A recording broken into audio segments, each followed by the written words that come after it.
வெற்றி உனக்கு சொந்தமானது தெய்வ பிள்ளைகளே.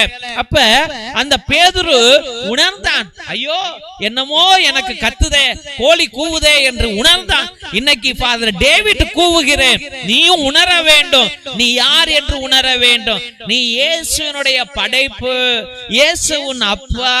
அந்த அப்பா இருக்கையில நீ இந்த உலகத்திற்கு சொந்தமானவளாக இருக்க முடியாது தெய்வ பிள்ளைகளே. ஏனென்றால் நீ இயேசுவுக்கு சொந்தமானவள்.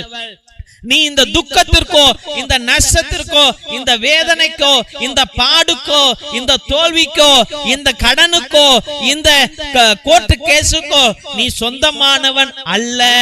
நீ குழந்தையில்லா தன்மைக்கு சொந்தமானவன் அல்ல. வேலையில்லா தன்மைக்கு நீ சொந்தமானவன் அல்ல.